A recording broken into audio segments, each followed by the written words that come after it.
Revolta dos Males é conhecido por ter sido a maior revolta dos escravos da história brasileira, mobilizando 600 africanos escravizados que lutaram pela sua liberdade. O Brasil foi o país que recebeu o maior número de africanos escravizados, quase 5 milhões.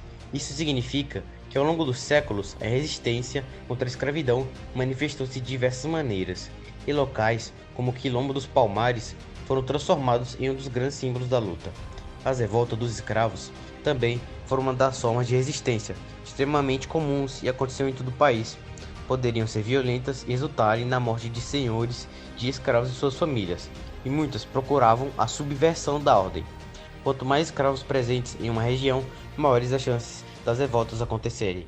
E a Bahia, no começo do século XIX, foi marcada por isso. A Revolta dos Males teve 8 líderes, cuja maioria era nago.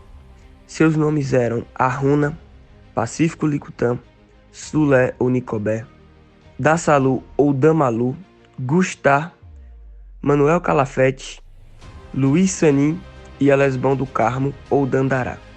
A listagem desses nomes foi apresentada pelo historiador João José Reis. Bahia escravista do século XXI. A Bahia do começo do século XXI ficou marcada por um grande número de revoltas de escravos.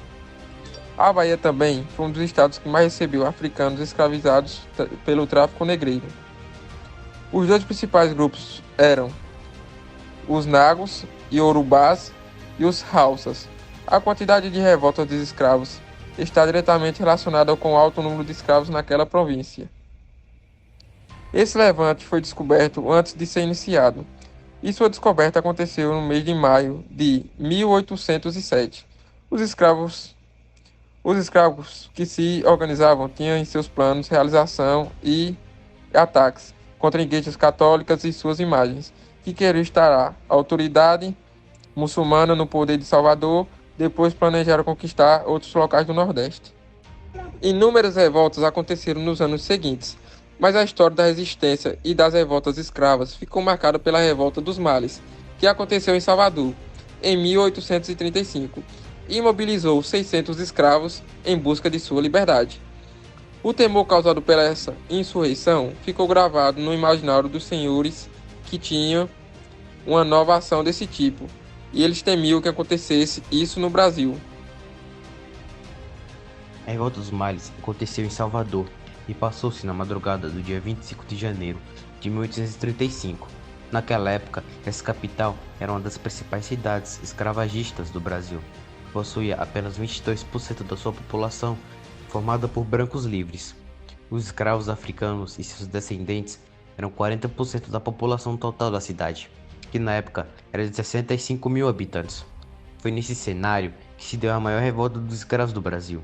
Os participantes da Revolta dos Males foram, na sua maioria, nagos, mas sabe-se que também que houve o levante que contou com a participação de africanos, hauaçás e tapas, conhecidos também como Nupes. A maioria dos envolvidos era muçulmana, mas muitos também eram adeptos de religiões da matriz africana. O envolvimento dos muçulmanos foi algo marcante nesse acontecimento e evidenciou o papel da religião na luta por transformação social. A importância dos muçulmanos foi tão grande que influenciou na forma como essa revolta foi chamada. A palavra malês é oriunda de malê, expressão que no idioma Yoruba significa muçulmano. A revolta contou com a participação de 600 africanos escravizados, e os líderes delas combinaram para que ela acontecesse no final da Ramadã, mês sagrado para os muçulmanos. A revolta ficou marcada exatamente para o dia de Laylat al-Qadar, a festa da Noite da Glória, momento em que o Corão foi revelado para Muhammad Maomé, o profeta do islamismo. Os participantes da Revolta dos Malês eram todos africanos e existiam evidências que apontam que, se vitoriosos, os rebeldes pretendiam voltar-se contra toda a população nascida no Brasil. Os envolvidos também eram majoritariamente escravos urbanos e pouquíssimos escravos da lavoura participaram dessa revolta.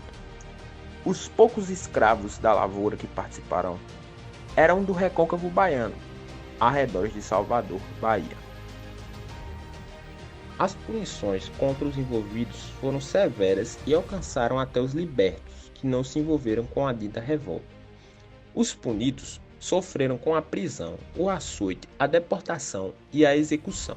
Ao todo, 4 dos envolvidos foram condenados à morte, sendo eles Jorge da Cruz Barbosa, conhecido como Ajaí, Pedro, Gonçalo e Joaquim. Esses 4 foram executados por fuzilamento. Essa intenona contribuiu para aumentar a repressão sobre a população de escravos e libertos em Salvador. Uma lei aprovada naquele mesmo ano determinava que todos os africanos e descendentes suspeitos de se envolverem em revoltas escravas seriam deportados para o continente africano. Existem estatísticas que apontam que houve deportação de milhares de negros para a África.